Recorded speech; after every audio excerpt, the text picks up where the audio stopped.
So the Uber and Nevada Transportation Authority team up to crack down on fake rideshare drivers, right? These are drivers that are doing private trips, but the wrong way. I'll explain to you after the video how to do it the right way, right? So you don't get caught up in this crackdown and get crazy fines.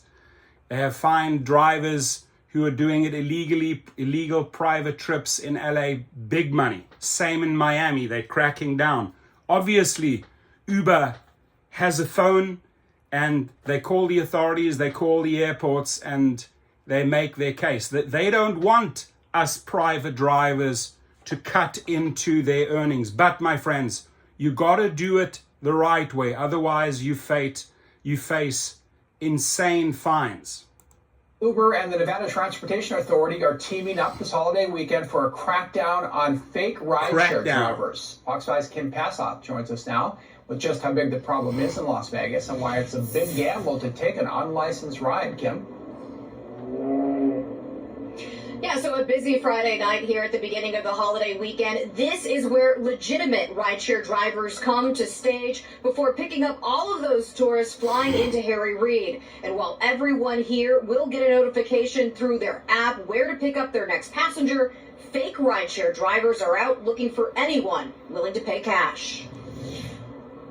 You can get a placard pretty much anywhere offline, and you can parade around as a Uber driver. And you'll see a lot of them in black SUVs that look just like Uber and Lyft, but they're not licensed. For John Foster, Chief of Enforcement for the Nevada Transportation Authority, stopping illegal rideshare drivers is a matter of public safety. People are being picked up by drivers without background checks or proper insurance. I've been communicating with all the hotels along the Strip corridor in downtown to train them on this problem. There's large groups of individuals that are acting as Uber, Lyft drivers without a permit. That person will ask you if you want a ride or if you need a ride. And for the first time, Uber is teaming up directly with a state agency. It's certainly more noticeable in Las Vegas because there's so many out-of-towners, there's so many tourists. While the Nevada Transportation Authority regulates 36,000 licensed drivers in the Vegas Valley, some aren't following the rules. If 10,000 of those drivers are handing out business cards. So there's a large number that are registered and doing it the right way. In California, you will see, if you see a black SUV, without a TCP, maybe somebody's swooping into a stadium or the airport trying to pick up people for cash. But you will see the TCP and numbers with those registered vehicles. And it's the same way in Vegas. You just have to follow the right procedures. It's a big problem. It is a big problem. Taking a business card from a legitimate rideshare driver for a future off-app trip is also taking a risk. Commercial insurance. That, my friends, if you are a registered private driver or limo driver, you can hand out as many business cards as you want. You're an independent contractor, right? This I can clearly see are scare tactics pushed by the media that were presented to them by Uber and Lyft, right? That if you are handing out business cards promising a future trip, I promote that the proper way at the course below, how to do it the proper way. And remember, here you follow the steps, you get licensed, you get your commercial license, you get your commercial insurance. I show you how to do it the proper way. Yes, it's a little bit of money up front, but you're not getting the fines and being cracked down and potentially a couple of fines. It can get even worse, right? But this here, I can clearly hear by their wording that Uber and Lyft have influenced the media on this one. So they say, well, you can't hand out business cards and promise future trips. Yes, you can. You're an independent contractor. If you are registered the correct way, you can do it all day long. Nobody can stop you. Apply unless a ride is booked through the app. In Nevada, unless a ride is booked through the app. They want you to book through the app. No, you don't have to. If you are a registered commercial driver or driver for hire in Nevada, in LA, in San Francisco, in Miami, in New York, if you are registered, you can schedule with that. I have scheduled trips all the way through to 2025, ladies and gentlemen, fully legal. So a lot of this information that she is there sharing is influenced by Uber and Lyft. I can already tell by the way she is structuring this this little presentation here, this little documentary. $1.5 million insurance policy. Any driver caught offering an illegal ride will have their vehicle impounded and face a $10,000 fine. I mean, seriously, do you want your car impounded and face a $10,000 fine? No, you don't. So go and spend the little bit of money it takes, where it could be $800 here in California. I don't know how much it is in Nevada, but go and get your paperwork. There is a certification, there is a license for you.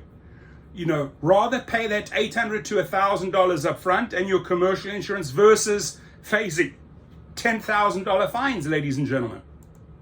Something happening more often than you might think. I would say 5 a week. It's challenging. It's very, very challenging. We're just working, collaborating with everyone we can to bring this crisis under control.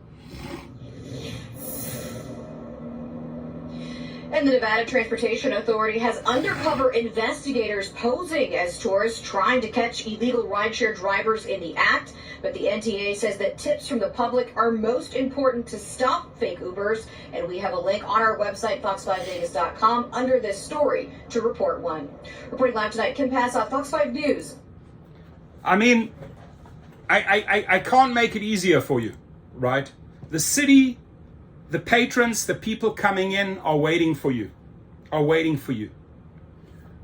Take the course, learn how to do the steps legally, right? Because I still see people at SoFi Stadium, Taylor Swift concerts in the past.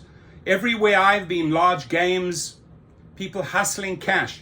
Now those are hustling cash who had a TCP and a license, they can do it all day long. They can hand out their business cards all day long. It's the unregistered ones. It's the ones that haven't paid their dues that get these $10,000 fines. I have seen a guy cry at LAX when he got his $10,000 fine from the policeman on the motorbike because he drove in there with a black Suburban that wasn't licensed. And his clients or the people that got out of the car said, yeah, we paid him cash. I stood right there in my car, overheard the entire conversation, and the guy said the $10,000 fine stands. It is legit $10,000. I saw it. I saw a grown man cry knowing that his private trips had come to an end. Why? Because he just wasn't willing to go through these steps. The link is below. Pay the $800. Now, I work with businessrocket.com. They do the licenses like this, super fast. You even save an entire month versus you doing it directly with the state. They have it down to a science and they are less expensive. So in the course, you get hooked up with these people that do the licenses for you. My friends, do it the right way. Don't pay $10,000 like that guy that drive at LAX. And here you can see they have these undercover drivers now at these airports in Nevada, at other airports. They just did it in Miami. And they get them one by one by one. Spend that little bit of money up front. Do it the right way. Here it is, right? Fully licensed, doing it the right way. And then you can go out and make the big money. Your comments, please.